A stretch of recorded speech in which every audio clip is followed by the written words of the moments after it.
tow haul mode, that little button that you push when you're pulling a trailer. But is it a good idea to constantly have that button engaged while you're pulling a trailer? Is it going to damage something? So we're gonna talk about that here in this video. One more thing, all entries have been submitted to the sweepstakes company for the truck giveaway. The winner will be notified this week, so keep your phones on. But with all of that being said, let's go ahead and talk about this very important subject.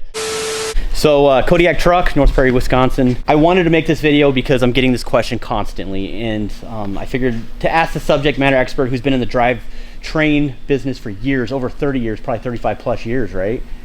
40. This is Mark Bendler, great guy, great friend. We've done numerous videos, and it's really exciting to have you back on the channel. Yeah, good to be. Tow haul mode, use it. I mean, I even use it if the trailer's empty. If it's a 5,000 plus pound trailer, I would use it. Most of you guys probably have a tuned truck anyways. If it's tuned properly, you can reverse the vanes in the turbo, use that as engine braking without having to have an engine brake. Obviously the Allison's got the trans brake in it. But no, I would always use the tow haul mode, especially towing heavy. And with my rigs, all the rigs I tow with don't have oversized tires. They're stock, most of them are dualies. So with that said, I tow all the way up in overdrive. I got two trucks now that both have the 10 speeds in, a 21 and a 25. And I tow straight up overdrive. And so it won't damage the transfer case, the transmission, any sort of no. If you're geared properly and everything's done right, no, run with it. That was the question, because I know a lot of guys are nervous about that. Like, when do I use it? When do I not use it? I would say the majority of the time that I use it personally is when I'm going up a hill, a grade, stop to go. Or if I'm, last time I was through the Colorado Rocky Mountains, it was tow haul mode all the time. But one thing that I did notice was my miles per gallon went down a little bit. Is that correct? Well, yeah, because your RPM is going to be running a little higher before the shift points. So yeah, but again, these engineers at GM aren't completely ignorant. They know where these things should run and where they should shift. That's why most gasoline vehicles, 8.16 liters, are all 4:10 ratio. And they'll tow adequately at that for a gas engine. Again, they want those RPMs to run a little higher because of the gas engine. You got no turbo boost, you got no nothing. So they've pretty much got that figured out. Where your factor comes into play is, as soon as you put a bigger tire on, you've now eaten up your gear ratio. So you need to compensate for that. So guys with bigger tires, if you're still running 373s and you're towing, yeah, and if, let's say you got a 6-speed, you may have to bump that thing down and manually put it in fifth to keep it there, to keep the RPM and torque curve where you want it.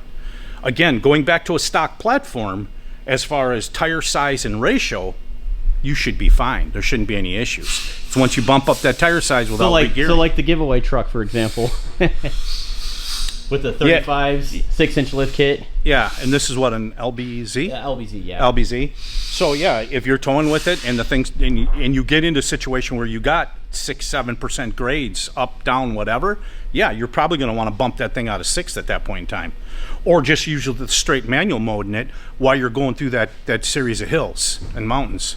So yeah, it's really going to depend on what you're doing, what you're towing, also, and just overall conditions. Weather conditions too are going to factor in. You know, I never run cruise control when it's raining or the roads are slick. That's the fastest way to find the ditch. So it's a lot of common sense, you know, and watching your gauges, watching your temperatures, trans temperature, definitely monitor that, and everything else. Absolutely. And now what about those guys that are pulling those like heavy trailers, upwards of 30 to 40,000 pounds? Would it be a smart move to use I would say yeah, but now that we're talking about this, but I mean, would it damage anything in that aspect? Potentially. Again, it depends on your grade and your condition and where you're running. For instance, my old 08 truck, which was built up, didn't have a big killer trans, only had a 550 trans, but I mean, it had all the right stuff in it. Had one of Ryan's 64 mil chargers on it and whatnot. And that truck, I pulled a tandem dual gooseneck with, 24,000 GVW, and I had a 4,500 crew cab on it with a skirted Western hauler bed on the back of it. The truck, I bought the truck, it wasn't running. And we winched it up on the trailer. I ran that thing in now again, dually, stock tire size, everything else. And 373s, I ran that truck in 6th gear, set the cruise. It was a nice cool summer night. I set the cruise at 75 and she hunted right down the highway. So bottom line on driving with tow haul mode on, bottom line is yeah, you might lose a little bit of MPG, but at the end of the day, it's not going to hurt anything. So You guys will be fine if you run tow haul mode on your truck. You know, the biggest thing, and I laugh about this kind of kiddingly, the thing that's kept me in business for 40 years doing drivetrain is the lack of maintenance, you know, and it's just kind of one of them deals. A transfer case and differentials can be the most overlooked item. I had a gentleman call, and I don't recall his name, and it was probably a year ago, and he had like a 15 or 16 Chevrolet, and he had 187,000 miles on it, and he said the transfer case was hurt. And he said, I bought that truck brand new. And I said, how many times did you change the fluid in the transfer case? Our phone call got real quiet, and I started laughing, and I said, just own it. And he said, yeah, I never did. I go, well, would you do that to your motor? Would you do that to your trans? Would you do that to your axles? Well, I did do it to the axles, and I'm like, shame on you. I'm your guy. So awesome. It's a lack of maintenance. Also, I know we're going to hit on this in another video, but on these transfer cases, it talks about only using 5W30 synthetic motor oil. Question I get constantly, by the way. I know I've reiterated this numerous times, but probably not recently on some of these videos. So I'm laughing. I got to throw that at you. Yep, and I'm kind of laughing about that right now because literally Tyler fielded a phone call 2 days ago from a guy that called that swore up and down I didn't know what I was talking about running 5W30 full synthetic oil in a transfer case. Well, after 40 years of doing that in all the chain drive non-auto track cases, I have had 0 failures because of oil. So with that said, and it was ironic because he was an AMSOIL dealer. So I think he just wanted to sell me oil. Oh, duh. So at any rate, we don't need to reinvent the wheel here. It works. Other people know it works. And I've been doing that for a long, long time, and it works excellent. We're constantly trying to stay ahead of the curve on a lot of this stuff. We just recently actually ramped up on a lot of the 2012 and newer Dodge 2500 series trucks. They're the most popular. Right now we don't have the 3500 stuff in stock yet because those cores are extremely hard to come by. But we have Dodge cases now all the way, I believe, through 21 or 22 on the website also. So we're trying to keep that, stay ahead of the curve, and it's amazing. I had a 2020 in here the other day. It was a high mileage truck, and he had 380 on it. He was a camper hauler out of Indiana, and his transfer case was hurt, and he serviced the truck. I mean, he did fluid religiously and stayed with the program and that, but parts only can last so long. So obviously with maintenance, that's going to be the inevitable. So that's kind of what I'm hearing. However, what is the majority of transfer cases that have issues? Like, because is there one that's kind of the biggest one? Well, yeah, the 263X HDs. That's our biggest seller. And those go on the Duramaxes, the Duramax 3500 HD, 3500s? Yeah, and even the HD series with the 6.0 gas and the 2500 and 3500 HD gas trucks with the 6-liter. 263 HDs and XHDs is probably our biggest seller. We probably sell easily 20-25 of those a week. What's the biggest failure inside of those? The pump rub, and again the rear case half failure on them. And it's interesting too because I read on a lot of the Facebook forums, and I don't comment on them. Very rarely do I ever. And everybody talks about, oh, I've got this clunk in the back of my transfer case, or I have this clunk when I go to take off, and everybody's like, oh, you got to grease the yoke. There's a special grease that GM has for it and everything else. They're all missing it. The reason it's clunking is because the snap ring groove under that rubber plug is wore out because of the magnesium housing. Yes, the case may not have pump rubbed, it doesn't have a hole through, but that housing's wore out. What's happening is you take off from a stop sign, you roll 20-30 feet out, and it feels like somebody whacked you in the rear end, and dunk, you get a little thump through it. What's happening is the main shaft sliding forward after it's releasing off the yoke here because they're binding. And GM has that service bulletin. We talked about that in other videos. It's not a matter of greasing, it's a matter of the back housings wore out. So yeah, you can grease it all day long. It might be a temporary fix, but the permanent fix is you need a new rear case half. And once you get to that point, you better look at everything inside, not just throw a rear case half on in a slip yoke. Because 9 times out of 10 that doesn't work, and 2 months later you're buying a transfer case. So right now they're kind of hard to get too. The front housings have been on a back order. We've got 20 of them on back order right now. We're supposed to see the end of the week, and I'm hoping they show up. But all in all, for the most part, a lot of the parts have been adequate. That I stock heavily on parts, and we've been able to get the majority of the stuff.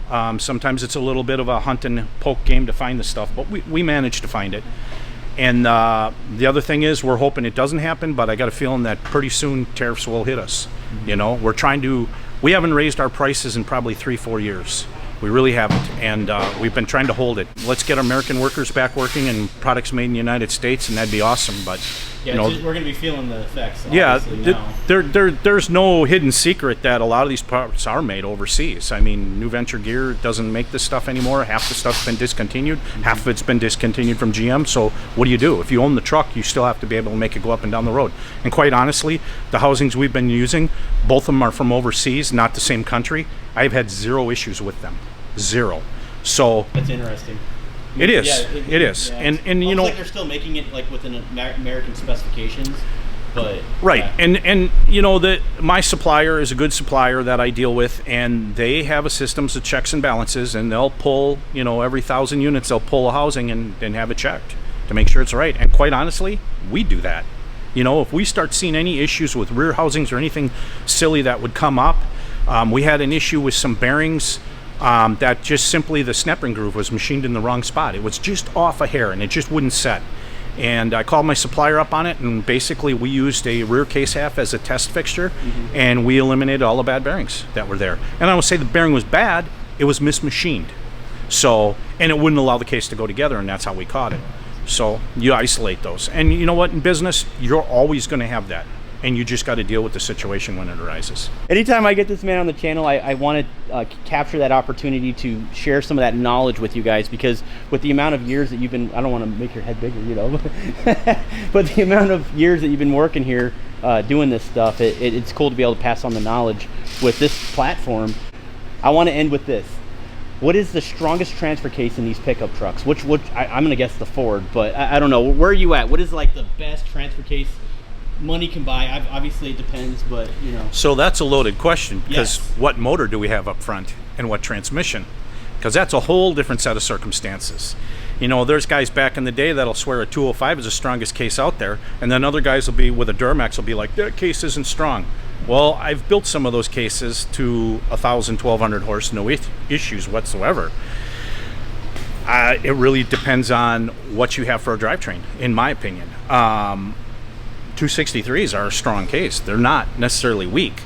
They have design flaws. They have but wear bumper rub is issues. the biggest issue on those 263s. One of them. And then probably the shift fork and the chain and Shift fork failure is normally a result of housing failure. Okay? You get too much play on the input side, where the trans spline's in, you grab the input gear. That should not be walking forward and back in the case more than 10, 15 thousandths. And same with the rear. As soon as those can move, your shift forks are pinned inside the case with the shift cam. They can't move. Well, if the internals are moving, it's going to put wear on those forks, and it's going to wipe them out. That's why when I do see some of these videos and the guy's like, oh, you just need a new fork. You don't need a new fork. The rest of your housing's wore. Look further. So you always gotta look further than what you just see wore out. Being that they are problematic, there's a lot of aftermarket parts for them. So that's the beauty of it. Yes. I mean, I've done stuff too where I've had guys come to me with LS trucks, big LS power. There's a guy right in the industrial park here. He was building a twin turbo LS truck and running a built 4L80E in it and everything else. He goes, I want this case bulletproof. Perfect. So we actually integrated a HD front section with an XHD rear. We set the whole thing up with 1480 yoke out the back, the whole 9 yards, and Duramax rear output shaft, everything. We just basically took what would have been 2 transfer cases and combined them into one to give them the strongest thing possible, because the output shaft on a HD is only 32 spline, a smaller diameter than the 29 on the Duramax, which is larger. So we gave them the largest stuff possible, and those guys, they don't break them. so the ones with the less power usually don't have the best issues. Well, yeah. So like the Ford, for example, like maybe the older Fords, I would imagine those transfer cases probably last a really long time, especially with the additional webbing that's on the cases and stuff. And that's an interesting point. The interesting thing with the 271, 273 version cases, Ford and Dodge both run them back in the day. Dodge does not anymore. Ford does not anymore, neither, up into the current years. They're all running Borg Warner stuff. The 271, 273 platform in the Dodges will fail 10 times sooner than a Ford. It has nothing to do with horsepower, has everything to do with Dodge runs a live front end.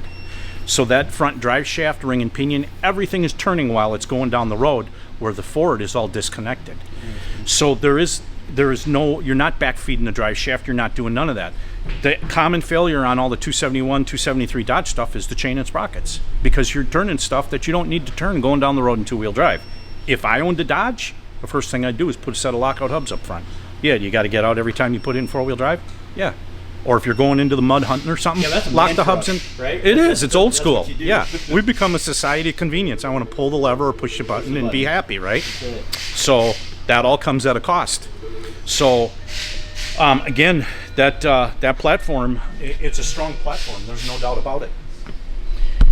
Well, if you guys want to see more, subscribe to the channel, hit the notification bell. You guys cannot miss an episode. We are actually making a series, I want to say a series of videos here at the shop, and this is actually going to only get better. This is just a little touch of what you guys are going to see. So subscribe. Do you drive in tow mode? Are you scared about driving in tow mode? I'm hoping that we cleared some of those questions up for you. But man, we're gonna keep going, but we got to cut this off. This video's lasting quite a bit of time. And this is Ryan over here. He's on his phone right now. Say hi, Ryan. Hello. All right. Okay. All right. We're done. All right. See ya. All right. Say bye. Bye.